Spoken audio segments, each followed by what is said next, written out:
Hello, this is Mr. Gregorich with Unit 1 Matter, Lesson 4, Video 1 for Chemistry 1.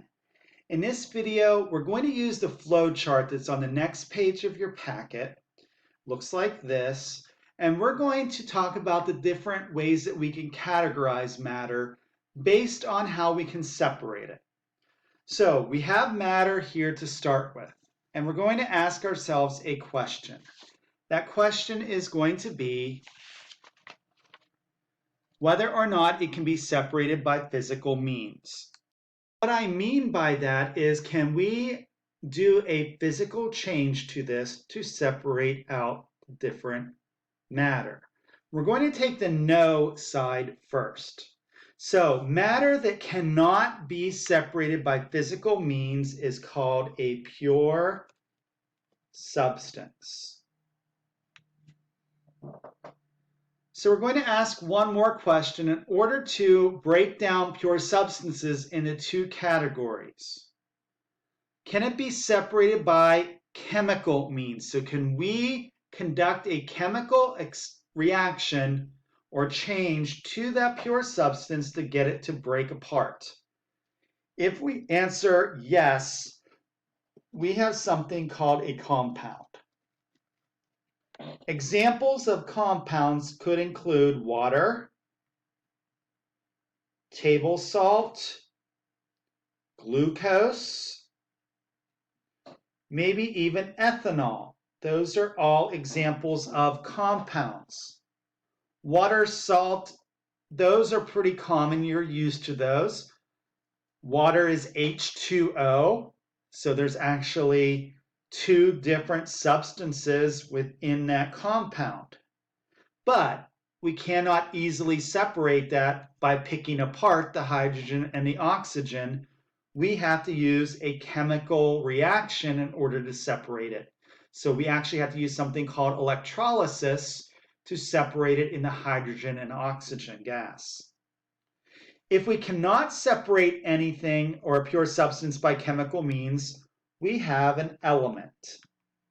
And the periodic table lists all the elements. So we can list any of the 118 elements that are on the periodic table, but we can't separate them by chemical means any further. So some common ones, we talked about hydrogen, oxygen, we'd have carbon, we could have gold, lead, and we could just put a lot of different examples of elements. So feel free to add a couple more if you want. So that takes care of pure substances. And we'll talk about elements and compounds later on in the year. So let's go back up to matter. If it can be separated by physical means, we're going to call it a mixture. And then we're going to break mixtures down into different parts. And we have a lot more things here than we did on pure substances. So the first thing that we're going to ask about the mixture is it uniform?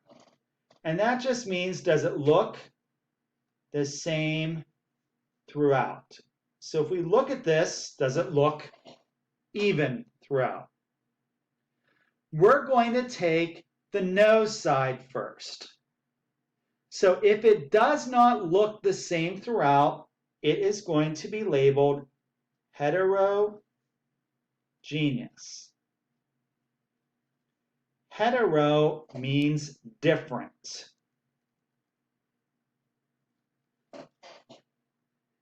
And then we're going to break down heterogeneous mixtures into two different categories based on the size of the particle. So large, we can see with our naked eyes. So no instruments are used. So we can see the pieces. We're going to call that a mechanical mixture.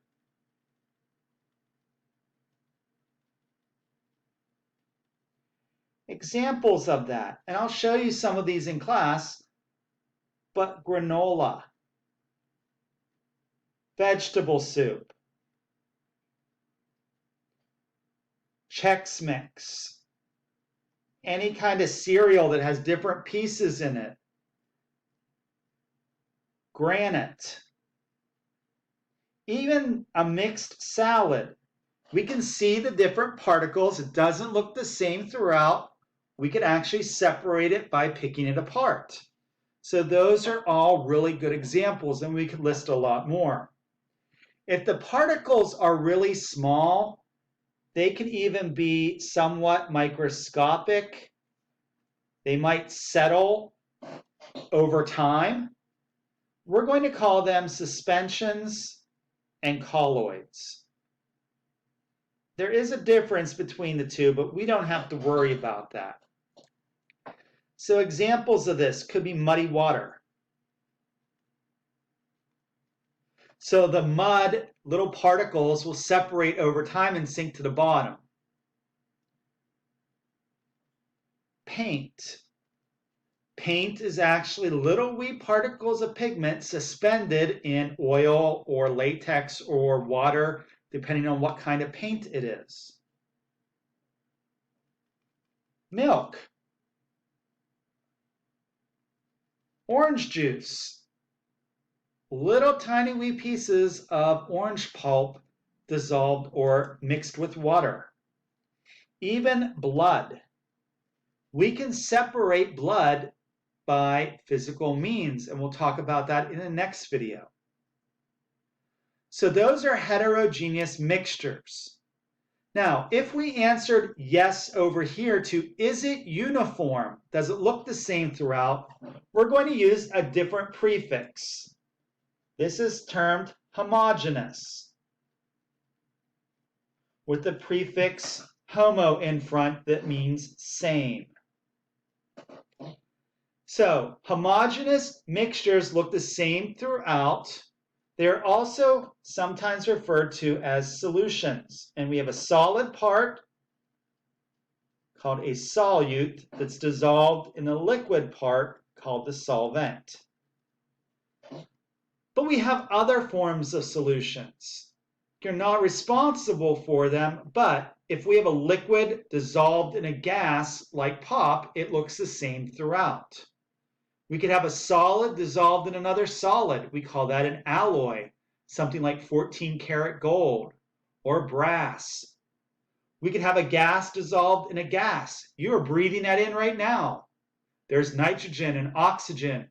We can separate that by physical means, but it looks the same throughout. We don't see a cloud of nitrogen in one area and a cloud of carbon dioxide in another.